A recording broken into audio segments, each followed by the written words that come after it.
Donnell Milam with Coldwell Banker Barnes in Brentwood, Tennessee, and I'm here to share with you a little bit about my experience working with the Silvermans and the Wolves in what has really been an interesting story over the past 7 months. This particular story, with this one transaction that we still haven't closed on yet, has been through a lot of hoops. And it began with just one set of buyers, and it ended up with 2 sets of buyers that are actually going to be moving into the same house. And not only are they going to be moving into the same house and living together, they're going to be rehabbing this house together over the next year or so. And the purpose in doing this is an investment, because then they want to be able to sell it in 5 to 7 years, hopefully when the market regains some stability, and maybe even we see a little appreciation.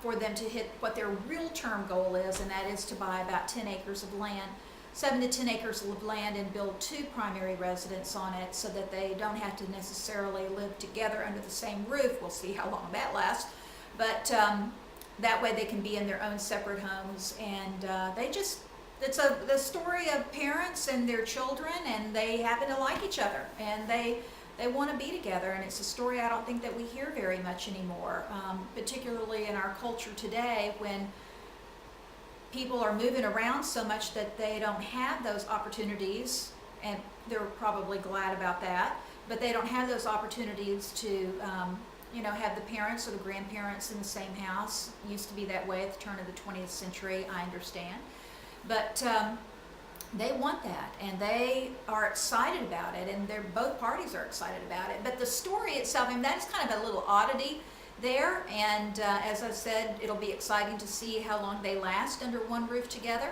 but which I'm sure they'll last a long, long time when you get to know them, because they're very cool people. They're very fun, vivacious, real bubbly, and they give me a lot of energy, which I really needed in this entire transaction, because it has taken about 7 months.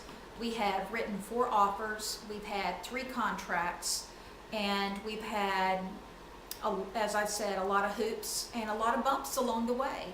We had a job loss that really put the brakes on one of the homes that we were under contract for, that and the fact that home had a lot of inspection issues.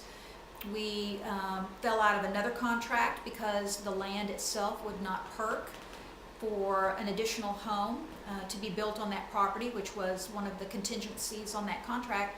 And if they couldn't build another home, then they didn't want it, because they wanted 2 homes on the same property. That's when they were kind of thinking that way, and we were looking for that at that time. 3 soil scientists come out, test it. One other property that we put an offer in on, we didn't get it because it was a multiple offer situation. And then we finally landed with a short sale. And the short sale was completely different than the other things that they had been looking at before. It was on 1 acre of land, but they did see that as a real opportunity to invest in the property. And I think that's another really cool thing that I like about the Silvermans, especially. The Wolves, they're older, they're the parents, they've built several homes. He's in the contracting business. They understand real estate, and they understand vision, and they understand opportunity. But the Silvermans, I sold them their first home 3 years ago, and it had to be move-in ready. And even though the area that they wanted to move in, we really couldn't find a move-in ready house.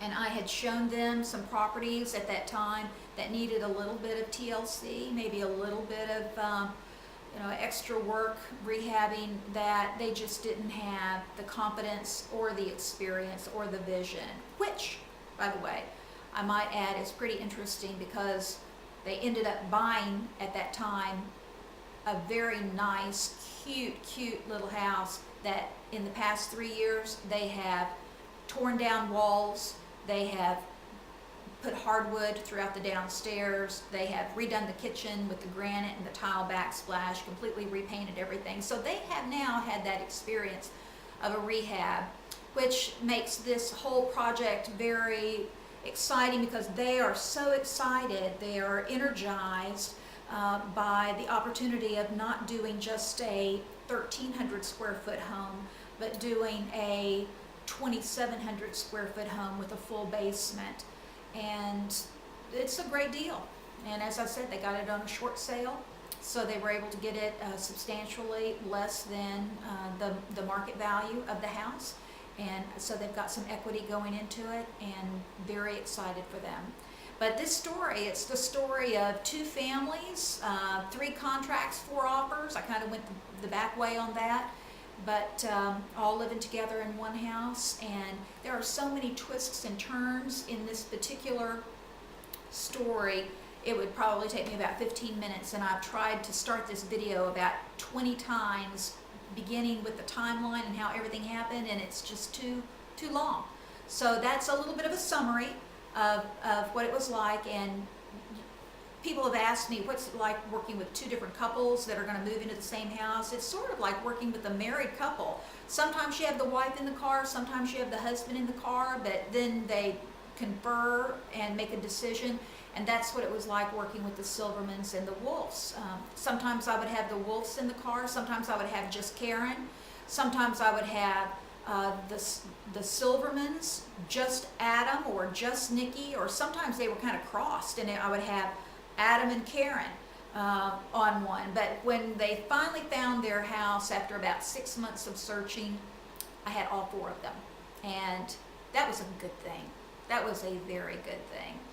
So that's a little bit about my experience with them, and I do think it would be a great episode on House Hunters. Thanks. Bye.